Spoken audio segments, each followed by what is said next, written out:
Praise the Lord. கர்த்தருடைய நாமம் எல்லா வேளையிலும் மகிமைப்படுவதாக. உங்கள் அனைவரையும் இந்த நாளிலும் இயேசு கிறிஸ்துவின் வார்த்தையின் மூலமாய் சந்திப்பதை நான் மிகவும் மகிழ்ச்சி அடைகின்றேன்.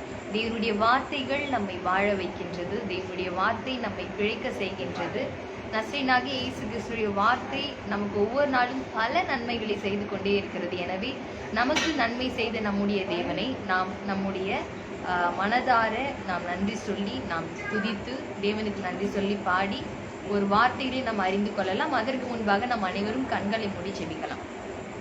நேற்றும் இன்றும் என்றும் மாறாத நல்ல தகப்பனே, அப்பா, இந்த நாளிலும் உடைய மேலான கிருபையினாலே எங்கள் அனைவரையும் நீர் அழைத்து ஆசீர்வதித்து இந்த நாளிலும் உடைய வார்த்தையை அறிந்து கொள்ள, உடைய வார்த்தையை கற்றுக்கொள்ள நீர் கொடுத்த அந்த நேரத்திற்காக நன்றி செலுத்துகிறோம். ராஜா, நீர் எங்கள் மீது வைத்த உங்களுடைய அன்பு மேலானது. நீர் ஒவ்வொரு நாளும் எங்களை வாழ செய்கின்றீர். நீர் ஒவ்வொரு நாளும் எங்களை பிழைக்க செய்கின்றீர். அப்பா, உங்களுடைய கிருபை எங்களை தாங்குகிறது, ஏந்துகிறது, எங்களை ஒவ்வொரு சூழ்நிலைகளையும் ஜெயிக்க வைக்கிறது. அதற்காக நன்றி செலுத்துகிறோம். இப்பொழுதும் உடைய வார்த்தைகளை கற்றுக்கொள்ள உம்முடைய ஞானம் எங்களை செயல்படுத்துவதாக, உம்முடைய அறிவு எங்களுக்குள்ளே அது செயல்படுவதாக என்று கட்டளையிடுகிறோம். எங்களுக்குள்ளே இருக்கிற பரிசுத்த ஆவியானவரே, நீர் எங்களுக்கு சகலத்தையும் போதித்து எங்களுக்கு உணர்த்தும்படியாக உடைய கருத்துக்கு விட்டுக் கொடுக்கிறோம். தொடக்கம் முதல் முடிவு வரையும் பிரசன்னம் தொடர்ந்து வழிநடத்துவதாக. நசரேயனாகிய இயேசுவின் நாமத்தில் ஜெபிக்கிறோம் நல்ல பிதாவே, ஆமென். தேவனுக்கு நன்றி சொல்லி ஒரு பாடலை பாடலாம். எத்தனை நன்மைகள் எனக்கு செய்தீர், எப்படி நன்றி சொல்வேன், நான் எப்படி நன்றி சொல்வேன். எத்தனை நன்மைகள் எனக்கு செய்தீர், எப்படி நன்றி சொல்வேன், நான் எப்படி நன்றி சொல்வேன். எத்தனை நன்மைகள் எனக்கு செய்தீர், எப்படி நன்றி சொல்வேன், நான் எப்படி நன்றி சொல்வேன். நன்றி ராஜா, நன்றி ராஜா, நன்றி ராஜா, நன்றி ராஜா, நன்றி ராஜா, நன்றி ராஜா, நன்றி ராஜா, நன்றி ராஜா. கரங்களை பிடித்து கண்மணி போல காலமெல்லாம் காத்தீர். கரங்களை பிடித்து கண்மணி போல காலமெல்லாம் காத்தீர், காலமெல்லாம் காத்தீர். எத்தனை நன்மைகள் எனக்கு செய்தீர், நன்றி சொல்லி பாடுகிறேன், நான் நன்றி சொல்லி பாடுகிறேன். பாவங்கள் நீக்கி சாபங்கள் நீக்கி பூரண சுகமாக்கினீர். பாவங்கள் போக்கி சாபங்கள் நீக்கி பூரண சுகமாக்கினீர், பூரண சுகமாக்கினீர். எத்தனை நன்மைகள் எனக்கு செய்தீர், எப்படி நன்றி சொல்வேன், நான் எப்படி நன்றி சொல்வேன். நீர் செய்த அதிசயம் ஆயிரம் உண்டு, விவரிக்க முடியாதையா.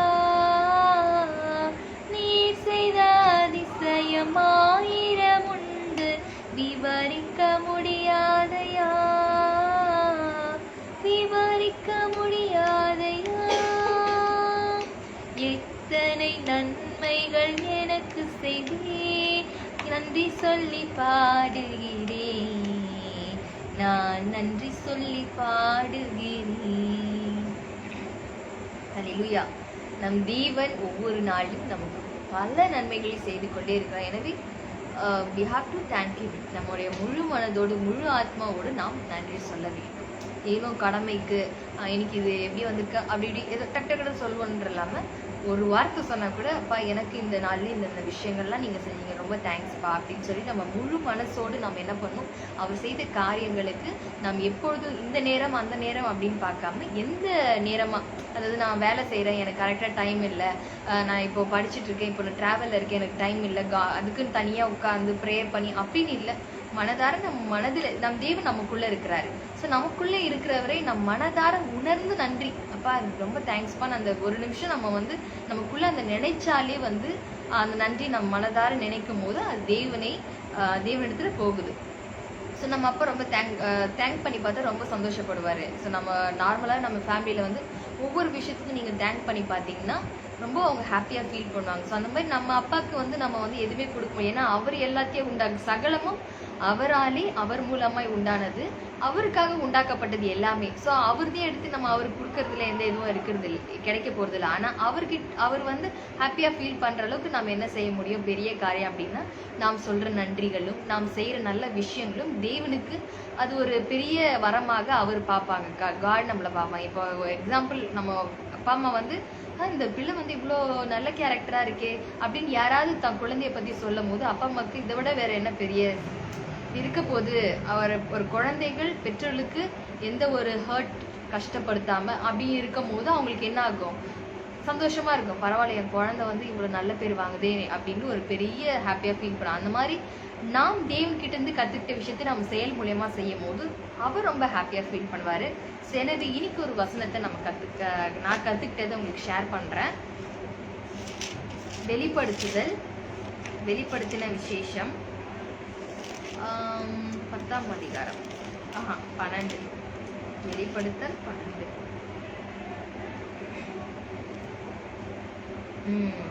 ஆக்சுவலி என்னன்னா, இப்போ வந்து நம்ம நிறைய லைஃப்ல பாத்தீங்கன்னா நம்ம ஒருத்தர் நம்ம உறவுகளையும் சரி, நமக்கு தெரிந்தவர்களையும் சரி, நம்ம என்ன பண்றோம், ஒரு ரிலேஷன்ஷிப் பேசுறோம், எல்லாமே இருக்கு. ஸோ இப்போ திடீர்னு வந்து எதனா ஒரு தவறுகள் பண்ணும் போது நம்ம என்ன பண்றோம், இல்லை இவங்க இந்த தவறு பண்றாங்க, தயவுசெய்து இது நீங்க செய்யாதீங்க, இது தப்பா இருக்கு. ஸோ இது ஒரு விஷயம்ன்றது வந்து அதிகமா என்ன ஆகும், ஓவர் ஆகி நம்ம வந்து எப்ப பாரு ஒருத்தரை பார்க்கும் போது என்ன பண்ணுவோம்னா அவங்க கிட்ட இருக்க குற்றங்களை முதல்ல சொல்லலாமா அப்படிதான் நமக்கு தோணும், மனசார வந்து தோணும். இப்போ நானே பாத்தீங்கன்னா, இப்போ ஒருத்தர் ஒரு தப்பு பண்ணிட்டாங்கன்னு பார்த்துட்டா அவங்கள எப்பவும் அந்த அவங்க செய்யறது இது தப்பா இருக்கே, இது தப்பா பண்றாங்களே அப்படின்னு சொல்லி அவங்க மேல வந்து நிறைய தவறான விஷயங்களை தான் அவங்க எது குறையா செய்யறாங்களோ அந்த குறையதான் நான் பெருசா பார்க்க ஆரம்பிச்சேன். ஸோ அது பெருசா பார்க்க என்ன ஆகுது, அந்த குற்றப்படுத்துதல் வந்து இது இப்படி பண்ற தப்பு தானே, 1000 இருந்தாலுமே இது பண்றது இவங்க தப்பு அப்படின்னு ஒருத்தர்கிட்ட இருந்து இது கிரியேட் ஆனது மட்டும் இல்லாம யாரை பார்த்தாலும் நமக்கு என்ன தோண ஆரம்பிக்குதுன்னா, இதுல இவங்க இந்த தப்பு பண்றாங்களேன்னு சொல்லி நம்ம அவங்கள குற்றப்படுத்திட்டே இருக்குது. ஸோ இது வந்து ஒரு நல்ல கேரக்டரே கிடையாது அப்படின்னு சொல்லி எனக்குள்ளே ஒரு இது இல்லை, நம்ம இது ஒரு நல்ல விஷயமே கிடையாது. ஒருத்தர் எப்ப பாரு இவங்க இது தப்பு பண்றாங்க, அது தப்பு பண்றாங்க, இது நல்லதா, இது நம்ம சொல்றது நல்லதா? இதுவே நாம் நம்மளை பார்த்து இன்னொருத்தர் சொல்லும் போது இவங்க எப்ப பாரு நம்மளை இப்படியே சொல்லிட்டே இருக்காங்களே அப்படின்னு நமக்கு ஃபீல் ஆகும்போது எனக்கு தோணுச்சு, நம்ம யாரையுமே பண்ணக்கூடாது. அப்போ ஒரு வசனம், அது என்ன வசனம் அப்படின்னா, வெளிப்படுத்தின விசேஷம் 12ஆம் அதிகாரம் 10ஆம் வசனம், 12:10. அப்பொழுது வானத்திலிருந்து ஒரு பெரிய சத்தம் உண்டாகி, இப்பொழுது ரட்சிப்பும் வல்லமையும் நமது தேவனுடைய ராஜ்யமும் அவருடைய கிறிஸ்துவின் அதிகாரமும் உண்டாயிருக்கிறது. இரவும் பகலும் நம்முடைய தேவனுக்கு முன்பாக நம்முடைய சகோதரர் மேல் குற்றம் சுமத்தும் பொருட்டு அவர்கள் மேல் குற்றம் சாட்டுகிறவன். அதாவது வந்து இரவும் பகலும் நம் தேவன் இருக்காங்க, நம் தேவனுக்கு முன்பாக நம் தேவன் நம்ம கூட எப்பவுமே இருக்கிறாங்க, நமக்குள்ள இருக்கிறாங்க, நம்ம மேலே நம்மோடு இருக்கிறாங்க. எபேசியர் 4:6 படி எல்லாருக்கும் ஒரே தேவன் பிதாவும் உண்டு, அவர் எல்லார் மேலும் எல்லாரோடும் எல்லாருக்குள்ளும் இருக்கிறார். ஸோ நம்ம கூடிய காட் இருக்காங்க, நம்மளை பார்த்துட்டு இருக்கிறாங்க. ஸோ பார்த்துட்டு இருக்கிற நம்ம காடுக்கு முன்னாடி நம்ம என்ன பண்றோம், நம்ம சொந்த சகோதரர் மேலே நம்ம என்ன பண்றோம், குற்றம் சுமத்தும் பொருட்டு அவர்கள் மேல் குற்றம் சாட்டுகிறவன் தாழ தள்ளப்பட்டு போவான். ஸோ இப்போ நான் வந்து என்னுடைய சகோதரிகளையும் நான் குற்றம் சாட்டிட்டே இருக்கிறேன். ஸோ சாட்டுறதுனால அவங்க தப்பு பண்றாங்கன்னு சொல்றேன், நான் என்ன பண்ணுவேன், குற்றம் சாட்டுகிறவன் தான் என்ன ஆகுறான்னா தாழ தள்ளப்பட்டு போவான். ஸோ இந்த விஷயம் வந்து நம்ம ஒன்று, ஐயோ காட் வந்து இந்த மாதிரி பனிஷ்மெண்ட்லாம் இருக்கா, இந்த மாதிரிலாம் நமக்கு இருக்கா, என்னடா இதுன்னு. ஸோ எதுக்காக ஒரு விஷயங்கள் வந்து இந்த தவறு செய்யக்கூடாது, அதை செஞ்சா இதுக்கான விளைவுகள் இது இருக்குன்னு சொல்றாங்கன்னா அதை நாம் திரும்ப செய்யக்கூடாது அப்படிங்கிறதுக்காக தான் இந்த எச்சரிக்கையான விளைவுகள், வார்னிங் இதெல்லாம் கொடுக்குறாங்க. அதை நம்ம தப்பா எடுத்துக்கிறதுனால நம்ம தான் நம்மளை வந்து டெவலப் ஆகாம நம்ம என்ன பண்றோம், அழுத்தி பண்றோம்னு அர்த்தம். ஸோ அதெல்லாம் ஒரு ஓரமா வச்சுட்டு, ஸோ இந்த வசனம் சொல்லுகிறபடி அப்போ குற்றம் சாட்டுகிறவர் தாழ தள்ளப்பட்டு போவான். அப்போ என் செயல் எப்படிப்பட்டதா இருக்கு, நான் குற்றம் சாட்டப்படுகிறேனா இல்லை நானே குற்றம் சாட்டுகிற இடத்தில் இருக்கிறேனா அப்படின்னு பார்க்கும்போது குற்றம் சாட்டுகிற இடத்தில் நான் இருக்கிறேன் என்பதை நான் அறிந்து கொண்டேன். ஸோ இந்த மாதிரி விஷயங்கள் நம்முடைய வாழ்க்கையில இருக்குன்னு நீங்க நினைச்சீங்கன்னா ஜஸ்ட் நம்ம சேஞ்ச் பண்ணிக்கலாம். ஸோ நம்முடைய கேரக்டர், நம்முடைய பிஹேவியர் நமக்குள்ளேருந்து சேஞ்ச் ஆனாதான் வெளியில வந்து நமக்காக யாருமே மாற போறது கிடையாது. அது மாறுறதோ சரி கிடையாது. நாம வந்து நம்ம தான் நிறைய விஷயங்கள் நமக்கு எதிராவோ நமக்கு சரியா இல்லை அப்படின்னா நம்ம கிட்டதான் ஏதோ ஒரு தவறுகள் இருக்கு. ஸோ அதை நம்ம சரி பண்ணிட்டாலே நம்முடைய வாழ்க்கை அற்புதம் மாறிடும் அப்படிங்கறது தேவன் இந்த வார்த்தை மூலமா நம்ம ஒவ்வொருத்தருக்கும் வந்து சொல்றாங்க. ஸோ இதை வந்து நம்ம ஒரு ஹாப்பியான ஒரு விஷயமா எடுத்துக்கலாம். ஏன்னா நான் வந்து ஹாப்பியா ஃபீல் பண்றேன். ஏன்னா இந்த வசனத்தை இப்போ நான் கத்துக்கிட்டேன். கத்துக்கிட்டது மூலியமா என்னோட லைஃப் வந்து இப்போ இனி தப்பான ரூட்ல போகாது, இனி சரியான ரூட்ல போக போகுது. வழி வந்து காட் என்ன பண்ணிட்டாரு, என்ன ரைட்டான பாத்துல வழி நடத்தி எனக்கு கொண்டு போறாரு அப்படின்ட்டு ஒரு பெரிய ஒரு ஹாப்பினஸோட நான் இதை உங்களுக்கு ஷேர் பண்றேன். ஸோ நாம் இதுவரைக்கும் குற்றம் சாட்டி இருந்தோமானால் இல்லை குற்றம் சாட்டப்பட்டு இருந்தாலும் அதை விட்டுடுங்க. குற்றம் சாட்டுகிற இடத்தில் இருந்தோம், இனி யாரையும் நம்ம குற்றப்படுத்த வேண்டாம். ஏன்னா ஒருத்தர் குற்றம் சாட்டுறதுனால நமக்கு என்ன வரப்போகுது, இல்லை நம்ம சொல்றதுனாலதான் அவங்க மாறிட போறாங்களா? இல்ல, ஒவ்வொருத்தருக்குள்ளேயும் அந்த மாற்றம் வந்தாதான் அந்த மாறுதல் வந்து நடக்கும். நம்ம சொல்ல என்ன ஆகும், சில சூழ்நிலைகள்ல அவங்களுக்கு நம்மளை பிடிக்காம போகும். சொல்ற விஷயங்கள் வந்து அவங்களை இன்னும் அந்த காரியத்துலதான் இன்னும் முழுமையை ஈடுபட செய்யும். நம்ம ஆஸ் அ ஹியூமன் பீயிங்கா ஒவ்வொருத்தருடைய ஒரு விஷயம் செய்யாதனா நம்ம அதை செஞ்சு பார்க்கலான்னு தான் தோணும் இல்லையா? ஸோ இனி வந்து நம்ம ஒருத்தரை குற்றம் சாட்டுகிறதுக்கு பதிலாக அவர்களிடத்துல இருக்கிற நன்மையை நம்ம பெருசா பேச ஆரம்பிக்கிறதோ, அவர்களிடத்துல இருக்கிற நன்மையை நம்ம வந்து ஃபோக்கஸ் பண்ணும் பொழுது அந்த பின்னாடி இருக்கிற எல்லா குற்றங்களும் அவர்கள் என்ன பண்ணுவாங்க, அவங்களே தானா என்ன பண்ணிடுவாங்க, அதை மாத்திடுவாங்க. ஸோ அதை நம்ம அதான் ஒரு விஷயத்த நம்ம பெருசா பார்த்தா என்ன ஆகும், அதுதான் பெருசாகும். அவங்க கிட்ட இருக்கிற தவறுகளை நம்ம பெருசா பார்க்க என்ன ஆகும், அது லைஃப்ல ஒரு பீஸ்ஃபுல் கொடுக்க சமாதானம், சந்தோஷம் அப்படிங்கிறது வந்து இந்த மாதிரி விஷயங்களால தான் தடைப்பட்டு போகுது அப்படிங்கிறத நான் உணர்ந்து கொண்டேன். இந்த வசனம் கண்டிப்பாக என் வாழ்க்கையில் ஒரு வண்ணத்தை தீட்டி இருக்கிறது. அதே போல உங்களுடைய வாழ்க்கையிலும் ஒரு ஒளிமயமான ஒரு வாழ்வை மாற்றக்கூடிய ஒரு வார்த்தையாக இருக்கும் என்று விசுவாசித்து நான் இதை உங்களுக்கு ஷேர் பண்றேன். கண்டிப்பா குற்றம் என்பது வந்து ஒருத்தர் நம்ம வந்து பழகிட்டோம்னா அதுவே நமக்கு ஃபாலோ ஆயிடும். ஒருத்தர்கிட்ட ஸ்டார்ட் ஆகிறது, நிறைய பேர்கிட்ட நம்ம என்ன பண்ணுவோம், நீங்க இது தப்பா பண்றீங்க, நீங்க இது சரியா வரல, நீங்க ஆலயத்துக்கு சரியா வரல, நீங்க இதை பண்ண மாட்டீங்க ஏன் அப்படின்னு சொல்லி நாம் ஒருத்தர் சொல்ல என்ன ஆகும், அது வந்து சரியானதா இருக்காது. அவர்கள் குற்றத்தை விட அவர்களுடைய நல்ல விஷயங்களே நாம அவங்ககிட்டயே நம்ம ஃபோக்கஸ் பண்ணி நாம உறவாடும் பொழுது நம்முடைய ரிலேஷன்ஷிப் ஸ்ட்ராங்கா இருக்கும். ரெண்டாவது நம்ம ஒவ்வொருவருக்கு இடையில இருக்கிற அன்பு வந்து ஸ்ட்ராங்கா இருக்கும். அடுத்ததாக சந்தோஷம் ரொம்ப ஸ்ட்ராங்கா இருக்கும். அதுக்கு அடுத்தது சமாதானம் என்பது மிகவும் நீடிக்கின்றதா இருக்கிறது. ஸோ நம்முடைய வாழ்க்கையில நம்ம ஹாப்பியா இருக்கணும் அப்படின்னா நம்ம லைஃப்ல இணைக்கப்பட்ட ஒவ்வொருத்தரும் கண்டிப்பா ஹாப்பியா இருப்பாங்க. நாம இதெல்லாம் ஃபாலோ பண்ணோம்னா கண்டிப்பா இதை ஃபாலோ பண்ணலாம். இனி குற்றம் இன்னொருத்தரை கை நீட்டுறதுக்கு முன்பாக நம்மள வந்து 3 விரல் நம்மள நீட்டுது அப்படின்ட்டு நம்ம பார்த்து நம்ம கிட்ட என்னென்ன சேஞ்சஸ் இருக்கோ அதெல்லாம் நம்ம சேஞ்ச் பண்ணிக்கலாம். ஏன்னா காட் சொல்லியிருக்காங்க, உன்னை போல பிறனையும் நீ நேசி. உன்னை எப்படி பாக்குறியோ அதே போல. இந்த கோல்டன் லா நம்ம எல்லாருக்குமே தெரிஞ்சது, தங்க வீதி அப்படின்னு சொல்லுவாங்க. மத்தேயு 7ஆம் அதிகாரம் 12ஆம் வசனம் முதல்ல வாசிச்சிடலாம். மத்தேயு 7:12. ஆதலால் மனுஷர் உங்களுக்கு எவைகளை செய்ய விரும்புகிறீர்களோ, மனுஷர் உங்களுக்கு எவைகளை செய்ய விரும்புகிறீர்களோ அவைகளை நீங்களும் அவர்களுக்கு செய்யுங்கள். இதுவே நியாயப்பிரமாணமும் தீர்க்க தரிசனமும். ஸோ இது வந்து ஒரு கோல்டன் லா, தங்கமான ஒரு விதி, தங்கமான வார்த்தை, ரொம்ப ரொம்ப உண்மையான வார்த்தை.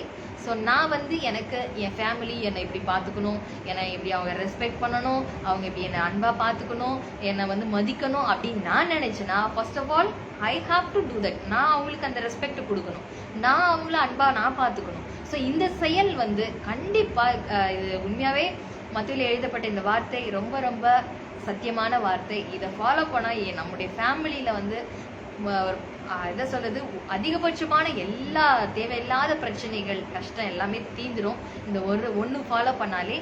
ஸோ இதுதான் இப்போ நம்ம பார்த்தது. இன்னொருத்தர் வந்து நான் நினைக்கிறேன் என்னையா எப்ப பாரு எல்லாம் இதெல்லாம் தப்பா நினைச்சுக்கிறாங்களே, என்னை குற்றப்படுத்துறாங்களேன்னு நினைச்சது இப்பதான் தெரியுது.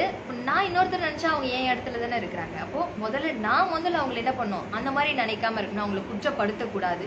ஸோ நான் எப்போ அதை செய்யறனோ அப்போதான் அது என்ன ஆகும், எனக்கும் அந்த மாதிரி நடக்க ஆரம்பிக்கும். ஸோ உங்ககிட்ட இருக்கிற ஹாப்பினஸை கொடுங்க, அதே போல அவங்களும் அவங்க அந்த ஹாப்பினஸை கொடுப்பாங்க. அதாவது நம்ம பால்ல செவுத்துல பால் போட்டா என்ன ஆகும், அதே பால் தான் உங்ககிட்ட ரிட்டர்ன் வரும் இல்லையா?